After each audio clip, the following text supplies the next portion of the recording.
On Thanksgiving, her father stood up, lifted his glass, and said, "She deserves a man, not a boy who can't even manage his own parents' anniversary." I answered him in front of everyone. My wife shouted, "Apologize right now, or we're over." I smiled without saying a word.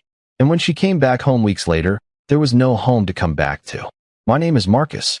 I'm 32, a project manager by day, and the default guy who fixes things in my family by night. The one who knows which breaker controls the kitchen outlets, which card has the lower APR, which bill auto-pays on the 12th. I grew up counting receipts because the numbers calm me down. These days, the numbers still keep me honest. I live in a small apartment on the east side, nothing fancy, second-hand couch, a sturdy dining table. I sanded myself, a whiteboard calendar with color-coded boxes. I cook basic meals, I keep my job, and most people would describe me as steady. My wife is Ava. She's 30, brilliant in a room, and easily adored in a crowd. In her family, she's the golden one. Her father, Victor, is the patriarch type, big voice, bigger opinions, who measures men by watches, car notes, and how quickly they pull a card when the check arrives. Her mother, Diane, smiles and refills your glass while delivering a judgment you don't feel until you're home. They never say it out loud, but the roles are written. Ava deserves. Victor decides. Diane smooths and I provide. We married in a small ceremony I loved because it felt like us. Pasta buffet, thrifted vases, music from a playlist I made. No string quartet, no ice sculpture. I remember Victor frowning at the mason jars and telling me, "A real man makes memories worth framing." I smiled and went back to stacking chairs. You learn to let certain lines pass through you, or else you spend every night arguing with ghosts. This year, Thanksgiving landed at Victor and Diane's house as always. The table looked like a magazine spread, linen runner, gold chargers, candles that made the ceiling glow. Football murmured in the background. The cousins were in the den. The aunts monopolized the kitchen, and the men rotated between the driveway and the TV, talking about nothing like it was a sport. Ava squeezed my hand on the way in. "Please, just don't react," she whispered. "Dad's in a mood." In a mood about what? She didn't answer. The turkey was perfect. The wine was expensive. The small digs arrived on time. Victor to me smiling. "How's that little job?" "Still playing with spreadsheets." Diane to the table louder than necessary. "Ava works so hard. She deserves a break from worrying about pennies." I cut my food into squares and reminded myself to breathe through my nose. I had a plan for the week after. Pay rent, move a chunk into the emergency fund, pick up a Saturday shift, but none of that mattered in this room. Here, money wasn't about math. It was about control. After dinner, the lights dimmed. Victor stood, raised his glass, and touched a fork to the crystal 3 times like a judge calling order. He cleared his throat and looked around with the benevolent expression he wears before he says the thing you have to swallow. "To family," he began. "To my daughter who deserves the world, and to the men who make it possible for the women in this family to live well." He turned to me, eyebrows lifted. "Some men anyway," silence that hummed. Then he went for it. "She needs a man, not a little boy who cannot even afford his parents' anniversary." Forks froze. Someone laughed the wrong way and turned it into a cough. Ava's fingers tightened around her napkin until it wrinkled. I looked at Victor. He looked back, pleased with himself, like a coach who'd motivated a player by calling him soft. I thought about 2 checks I'd covered for his own credit card without telling him because Ava had begged and said he was waiting on a bonus. I thought about the time I sold my only guitar to help Ava's sister out of a lease. I thought about how often you can pay for other people's emergencies until they start to schedule them around your payday. I didn't stand. I didn't make a speech. I answered him in front of everyone with a quiet certainty that surprised me. "You're wrong," I said. Victor blinked. "What did you say?" "You're wrong," I repeated. Same tone, same volume. Ava shot up from her chair like a spring. "Apologize right now," she said, voice trembling. "Or we're over." The room exhaled in a single delighted gasp the way rooms do when drama is promised. I smiled without showing teeth. I didn't say a word. And when she came back home weeks later, there was no home to come back to. It didn't start with that toast. It started in small rooms years earlier with comments that sound like jokes until you count how often they're repeated. The first time I met Victor, he shook my hand and looked at my watch like he was reading it. "You planning to upgrade that?" he asked. Ava has an eye for nice things. I laughed. He didn't. When Ava and I moved in together, we picked an apartment we could afford on one salary, because I like sleeping through the night. Victor visited once, stood in the doorway, and nodded at the laminate floors. Starter place, he said. Keyword starter. Every conversation after that was about the next thing, the bigger car, the condo, the vacation you can post. Ava grew up a certain way, Diane would say, sliding her wine around the rim of the glass. She shouldn't have to go backward. There's a version of me in another universe who tried to keep up. I saw him once doing overtime. He hated to pay for furniture that hurt his back. I didn't want to be that guy. I kept the budget clean. I said no to things that were not for us. The problem is if you say no too often around people who say yes to status, it sounds like you're saying no to them. The anniversary they're still sore about was Victor and Diane's 30th. Ava came home buzzing with plans. We're throwing a surprise party, she said. He wants a live band, but we'll do a DJ. 50, maybe 60 people. The venue is flexible on price. What's the budget? I asked. Depends on contributions, she said. Your parents can chip in. My aunties will cover desserts. My brother will grab drinks wholesale. And you and I, well, we'll handle the rest. That I didn't want to be the villain in a story retold at holidays for the next decade. But I also didn't want to bankroll a milestone for people who'd already written me off as a liability. I can put in a number, I said. I won't sign for the venue. Ava gave me that look she reserves for when I miss a script I was never shown. You're being rigid, that I'm being clear. Same thing, she said. When the invoice came, it was the same as invoices always are, math. Venue deposit, DJ retainer, caterer minimums, chair rentals priced higher than any chair should be. Ava slid the paper across the table like a card dealer. We need 3,000 this week. I can do 1,000, I said. She pinched the paper between two fingers and stared at me like I'd brushed past her in a crowd. That night, Victor called to chat like men. He said man too many times. A man shows up. A man doesn't let his wife carry the load. A man doesn't say, I can't. I let him run out of steam. When I didn't fill the silence with cash, he filled it with insult. You can't even cover your own parents' anniversary, he said, twisting my boundary into a blade and acting shocked when it cut, that I almost told him my parents didn't want a party. They wanted their roof repaired. I almost reminded him of the 3 times I'd floated him when his bonus was late. But I didn't. There's a rule I follow now. Don't argue with people who think greed is love. Ava and I replayed the same fight in new costumes for a year. When her younger sister wanted out of a lease, Ava said, she's basically a kid. She was 26.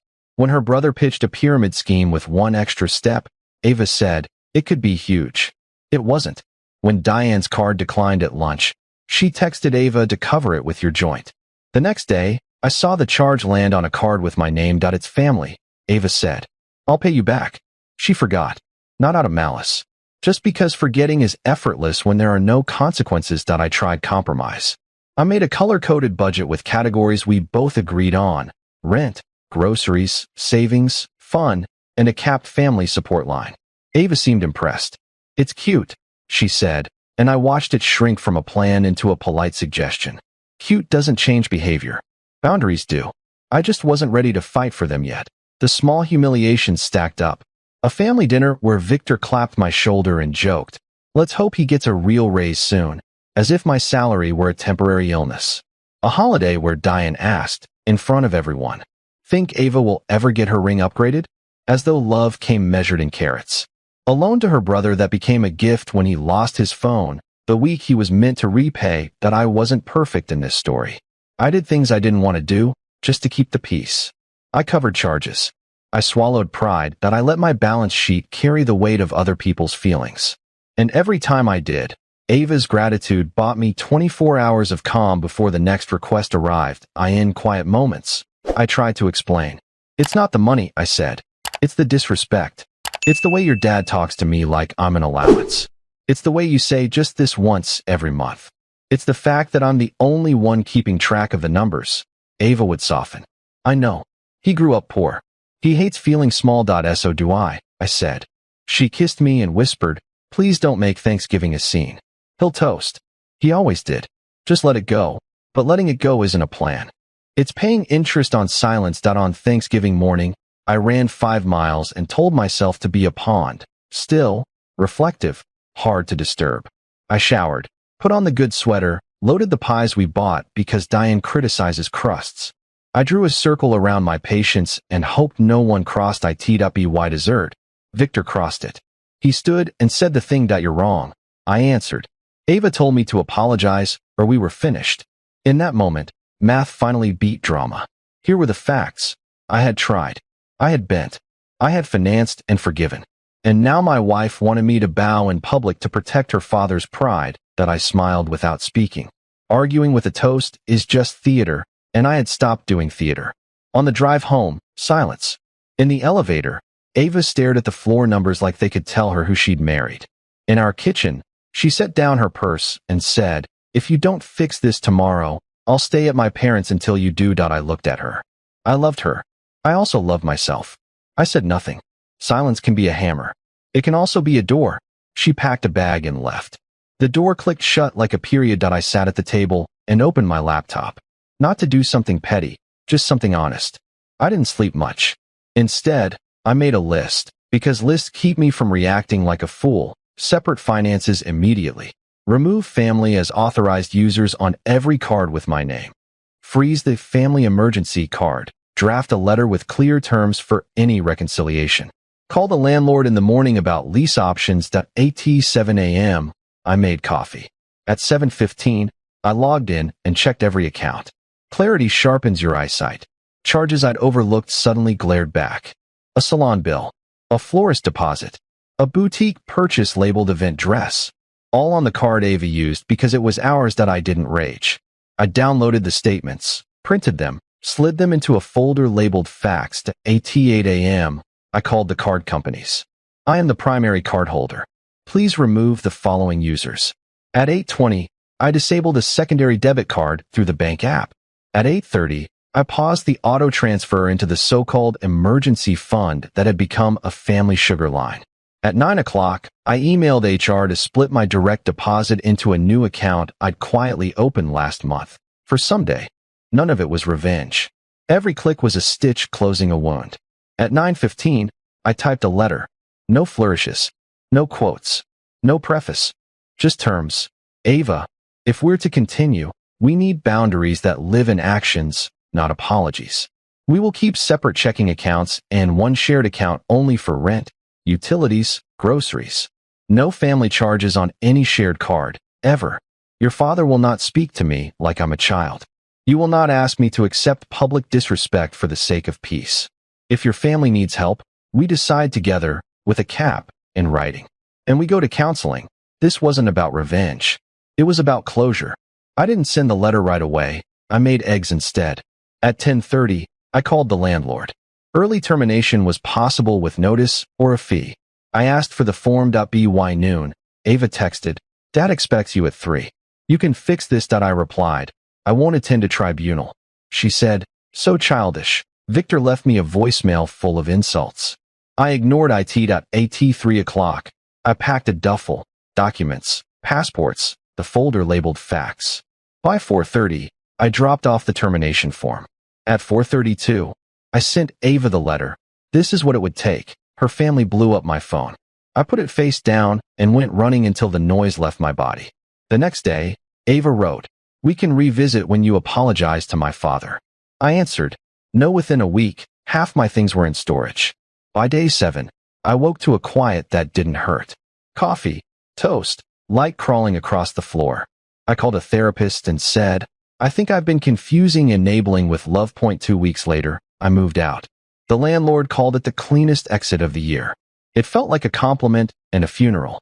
I gave Ava a P.O. box for her mail and told her, "If you want to talk, really talk, choose a time and place, not your parents' house." Her family kept pushing, group texts, guilt, soft apologies. I didn't answer. I went to work, to therapy, to runs. My therapist told me, "You teach people how to treat you by what you tolerate." I carried that sentence like a key. On day 10, Ava called. She said I left. I reminded her she chose her father's toast over her partner. She whispered, "I miss you." I miss you too, I said. "But I don't miss being a wallet with a mouth." We met at a cafe. She apologized. I handed her the letter. She balked at counseling and at her father being off limits. My parents will never agree, she said. They don't have to. You do? I told her that if I agree, will you move back? No, I said. This wasn't revenge. It was closure. I closed doors that should have been closed long ago. 2 weeks after I ended the lease, Ava texted, I'm coming home. Which home? I asked. Ours, she said. There isn't one, I replied.